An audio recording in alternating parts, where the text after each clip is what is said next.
So we saw the ESPN article earlier this year about how with Nick Saban being asked by Heather Dinich about if the Dogs had passed by Alabama, hard enough for me to say.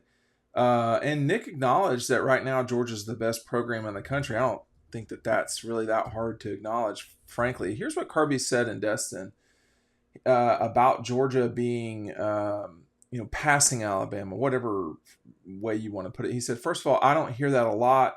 Second, I don't measure our program based on their program. Talking about Alabama, we measure our program on doing the best we can do, and that's doing the best job we can each and every year. Coach speak. Our success is based on how we work, how we perform, how we run, how we turn the ball over, how we convert on third downs. It's really that simple. It's not based on the other program. Now, I guess he's not saying Alabama a bunch of times. He said, I got a bunch of respect for Alabama and everything they've done, but it doesn't have anything to do. But it doesn't have anything to do with us. The focus here for us has been to be on us. Well, a head coach is never gonna claim they're better in public than another school, particularly as good as Alabama is and has been. Jeez, I mean they've been exceptional, Alabama, but the reality is that Georgia has passed Alabama. If not for just these two seasons, I don't see how you can argue it any other way. Kirby's not participating in that discussion, which is fine. That's up to him. I think he's right to not discuss it. It's not his job. His job is to go win football games. But I wouldn't say the two programs are going in different directions, but it's been a tough 2 years for Alabama, just as a athletic department. When you talk about losing to Georgia in the national championship game, and then you see Georgia win another national championship game, you are not in the playoff, you are not in the SEC championship game. You have a scandal-ridden season in basketball with your best player involved in some stuff you just don't want to see happen, and then that whatever happened with the baseball coach. I mean, so it's been a rough few, say 18 months for Alabama on that front. Georgia certainly has had a very bad offseason in 2023.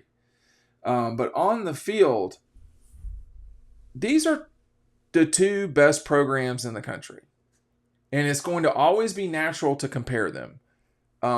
Because they're in the same league, they border one another. Kirby's relationship or previous relationship with Nick at Alabama, and if this were USC and Oklahoma, we'd figure out a way to compare them. But that these two are in the same league really matters a lot with all of this stuff. Make sure you're picking up our 2023 preview.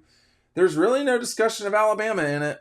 You can pick it up at Red Zone in Athens. That's on Clayton Street. When you go downtown, make sure you're checking out Red Zone before or after you eat.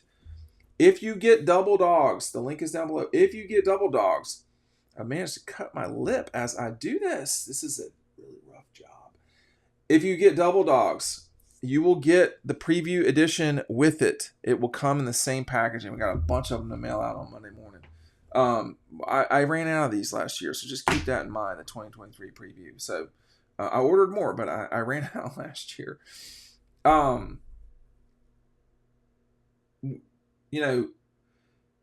If Georgia's past Alabama, it's they're not lapping them.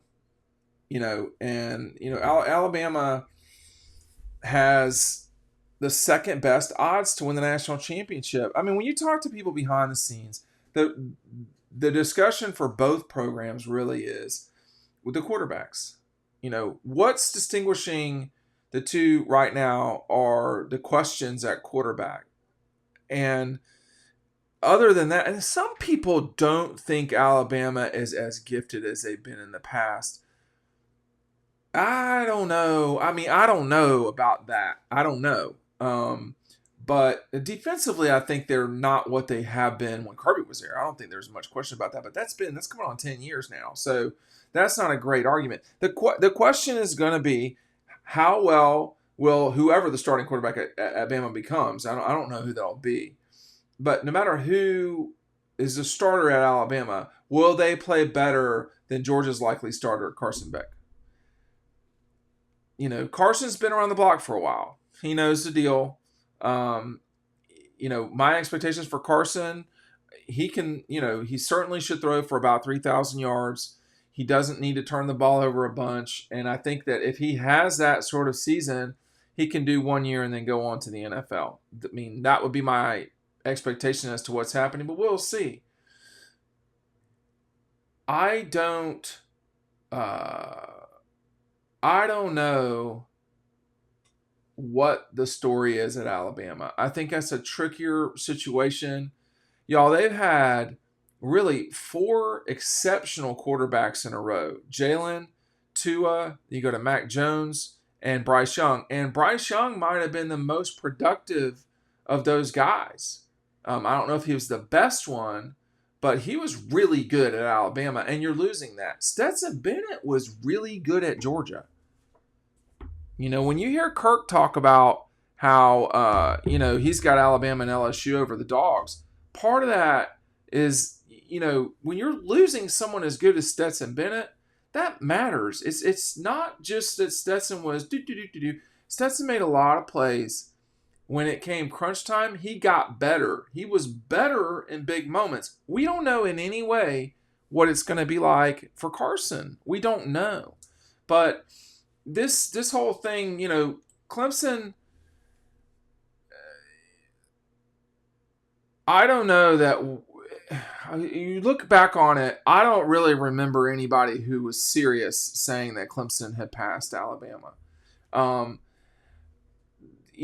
Part of that was in the 4-year stretch where those two teams played, Alabama won 2 games.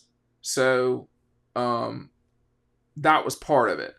But, Georgia's not exactly lining up wins against Alabama. And they might not have to continue winning national championships, to be honest with you. It could be that LSU gets enough in Alabama's way. But, if LSU's beating you and then Georgia's putting 50 on LSU, you can't really talk about how, Georgia's avoiding Bama. They're not. They were sitting there waiting on them in the conference championship game. They just weren't there. And honestly, Alabama probably loses that game. Maybe not 50-30, but they probably lose that game. I mean, if we're going to have this discussion about how the Alabama receivers, if they don't get hurt, they win the national championship game, or, then I can project whatever the hell I want to say too. I think Alabama probably loses to Georgia. They lost the loss to Tennessee, where they gave up so many points, was really concerning a season ago. I think that's a lot of the worry, along with the quarterback spot for Bama. But, these two are the best programs. I mean, Kirby's right, though. You do have to have tunnel vision. I've got a lot of respect for Alabama and everything they've done, but it doesn't have anything to do with us. It doesn't. But, and I think coaches understand this. It is completely natural for these comparisons to take place. It does feel like, as a person who's covered Georgia for 23 years and a person who's been in the league for that long in terms of covering it, it does feel like there's very few times that you mention Georgia and you don't mention Alabama very quickly after that, or you mention Nick and Bama and you don't mention Georgia right after that. I think LSU is going to be, the straw that stirs the drink here, though. We'll see how that goes. What will be the most curious thing in the coming 10 days here is when the SEC releases its schedule, does Georgia play LSU as well this year, in 24, excuse me? I mean, we know they're going to play the Gators.